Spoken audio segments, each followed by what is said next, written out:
చేశాను అని గర్వంగా చెప్పగలను. అంటే ఇదే నియోజకవర్గాల్లో 40-45 ఏళ్ళు సీనియారిటీ ఉన్న ఎమ్మెల్యేలు చేశారు.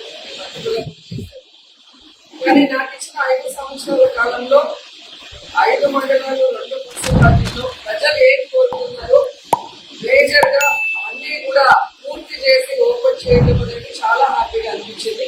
ఇది ఒకటంటే కొంచెం లేట్ అయింది ఎలక్షన్ కౌంటింగ్ తర్వాత వచ్చింది. కానీ నేనేదో చూద్దా కులాలని చూడలేదు, కులాలకి మతాలకి అతీతంగానే పనిచేశాను. వలసలో వచ్చినప్పుడు నన్ను అడిగినప్పుడు వలస పనులు, అలాగే స్టాచ్యూ, అలాగే ఒక కళ్యాణ మండపం అడగడం జరిగింది. సో దాంట్లో 2 దాదాపుగా చేసి ఇచ్చాము. ఒకటి ఖచ్చితంగా భగవంతుడు మళ్ళీ ఆశీర్వదిస్తాడు, అది కూడా అలాగే ముస్లింస్ కోసం షాదీ మహల్ ఈ రాష్ట్రంలోనే ఏ నియోజకవర్గంలో లేనటువంటి విధంగా అద్భుతంగా పుత్తూరులో నియోజకవర్గంలో కట్టడం జరిగింది. అలాగే పార్కులు కట్టించడం జరిగింది. అలాగే మీరు చూస్తే ఎలక్ట్రిక్ జనరేషన్ గౌరవంగా చనిపోయిన వాళ్ళకి అంత్యక్రియలు చేసేది నగరి ముఖ్యంలో మనం చేయించడం జరిగింది.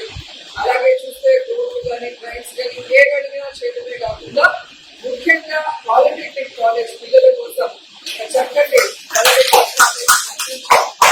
పిల్లలు గౌరవంగా చదువుకోవడమే కాకుండా ప్లేస్మెంట్స్ కూడా కాలేజీకి వచ్చి వాళ్ళకి ఉద్యోగాలు ఇస్తూ ఉంటే నిజంగా నాకు చాలా హ్యాపీగా అనిపిస్తుంది కూడా ఈ సందర్భంగా తెలియజేస్తున్నాను. ఇదే ప్రాంతంలో మీరు చూస్తే ఇక్కడ పరిచయం పూర్తయింది. దగ్గరలోనే మన ముదిలేయర్స్ కోసము టీవీని ఇచ్చి వైఎస్ఆర్ కళ్యాణ మండపం కూడా కట్టించడం జరిగింది. సో అలాగే అర్బన్ హెల్త్ సెంటర్ కట్టించడం జరిగింది. సో మున్సిపల్ ఆఫీస్ కట్టించాం. అట్లా ఒక ప్రాంతానికి అంటే ఒక మండలానికి లేదా ఒక మున్సిపాలిటీకి ప్రజలందరికీ ఏం అవసరం అది అన్ని కులాల వాళ్ళు వెళ్ళే ప్లేస్ కాబట్టి దాంట్లో మనం ఏం చేయగలం అనేది 5 సంవత్సరాల్లో 2 సంవత్సరాలు కోవిడ్ లో పోయినా కూడా ఆ టైంలో కూడా సర్వీస్ చేశాము. మిగతా టైంలో డెవలప్మెంట్ కూడా చేసి ఇచ్చామని కూడా గర్వంగా చెప్పగలం. అలాగే డిగ్రీ కాలేజ్ లో మీరు చూస్తే మనకి అసలు ఒక ఫిజికల్ రూమ్ లేదు మీటింగ్స్ కి కానీ పిల్లలకి ఏదైనా జాబ్ నిర్ణయించడానికి కానీ. సో టెక్నికల్ గా మనకి ఒక పెద్ద రూమ్ ఆల్ ఫెసిలిటీస్ తో కావాలి అంటే చారిటబుల్ ట్రస్ట్ ద్వారా చారిటబుల్ ట్రస్ట్ ద్వారా అది కూడా ఎలక్షన్స్ ముందే పూర్తి చేసేయడం జరిగింది. అలాగే పుత్తూరు కోర్టులో రోడ్డు లేక బతుకులుగా ఉంటే చారిటబుల్ ట్రస్ట్ ద్వారా కారు కూడా నేర్చుకుంది. ఇలా ప్రజలు ఏదొచ్చి నన్ను కోరినా చేసుకోవాల్సిన బాధ్యత అంటే కుటుంబ పెద్దగా ఎమ్మెల్యే అంటే నేను కుటుంబ పెద్ద. సో ఇక్కడ పార్టీలు కులాలు మతాలు ఎలక్షన్ తర్వాత ఏమీ ఉండవు, అందరూ మనవాళ్ళే అనుకున్నాను కాబట్టి ఇవన్నీ చేయగలిగాను. ఫిర్యాదు చేశారు, ఆన్లైన్లో ఫిర్యాదు చేశారు, దాన్ని ఇమీడియట్గా టేకప్ చేయడం దీని మీద ప్రత్యేకంగా ఒక మహిళా అధికారిని కూడా నియమించడం, మహిళా అధికారిని బేస్ చేసుకుని మహిళా అధికారితో విచారణ కూడా జరిపించడం కూడా జరుగుతుంది. డెఫినెట్గా ఇందులో ఎవరైతే పోలీస్ ఆఫీసర్స్ అవనేయండి, పొలిటికల్ లీడర్స్ అవనేయండి, ఎవరున్నా కూడా ఆ అమ్మాయికి జరిగిన అన్యాయానికి న్యాయం చేకూర్చే దిశగానే ముందుకెళ్ళి ఎవరైనా చట్టం ముందు ఎవరైనా ఒకటే కదా, సీనియారిటీ జూనియారిటీ ఏముంది. Enquiry officer is enquiry officer ఏదైనా ఎంక్వైరీ ఆఫీసర్ ఎంక్వైరీ చేసి రిపోర్ట్ ఇస్తారు. ఆ రిపోర్ట్ని బేస్ చేసుకొని అది ఎలా చేయాలి ఏంటన్నది అందరూ డిపార్ట్మెంట్ అంతా కలిసి కూర్చొని నిర్ణయం తీసుకు. కానీ ఒకటి నేను చాలా సందర్భాల్లో చెప్పాను, పోలీస్ డిపార్ట్మెంట్ వాళ్ళకి నేను హోమ్ మినిస్టర్గా ప్రమాణ స్వీకారం చేసిన తర్వాత కూడా చెప్పాను, మీరు వర్క్ చేయాల్సింది గవర్నమెంట్కి ప్రజలకి, జవాబుదారీతనం గవర్నమెంట్కి ప్రజలకి. ఏవో పోస్టింగుల గురించో లేకపోతే మెహర్బానీల గురించో వాళ్ళ దగ్గర గొప్పతనం గురించో కొన్ని సందర్భాల్లో కొంతమంది ఆఫీసర్ చాలా లో పర్సన్, అదే 10% 15% ఆఫీసర్స్ ఏం చేశారంటే అత్యుత్సాహం ప్రదర్శించారు. ఆ అత్యుత్సాహానికి పరాకాష్ట దాని పర్యవసానమే ఇలాంటివన్నీ. బట్ నేను ఇప్పుడు ఏమీ ప్రూవ్ అవ్వకుండా దీని గురించి నేను మాట్లాడకూడదు యాజ్ హోమ్ మినిస్టర్.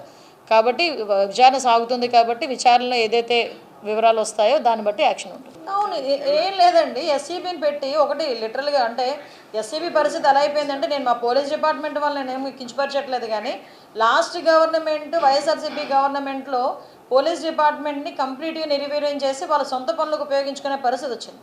ఎస్సీబీ పెట్టి 70% మన ఎక్సైజ్ డిపార్ట్మెంట్ పోలీసులను అందులోకి తీసుకొచ్చుకొని మన డిపార్ట్మెంట్ వాళ్ళు ఒక 30% ఉండి ఓవరాల్గా ఏం చేశారంటే ఎస్సీబీ అని చెప్పి ఆ మద్యం లిక్కర్ బయట నుంచి ఇక్కడ రాకుండా అంటే లోకల్లో మద్యమే తాగండి బయట నుంచి తెచ్చుకోవద్దని కాపలా కాశారు లిటరల్లీ చెప్పాలంటే.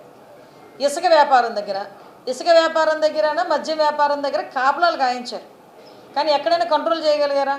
కనీసం ఎక్సైజ్ డిపార్ట్మెంట్ని కంప్లీట్ నిర్వీర్యం చేస్తారు.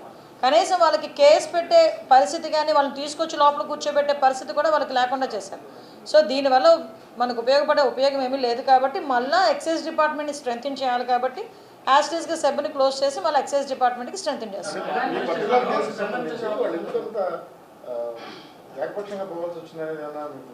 విచారణలో తేలుతుందండి.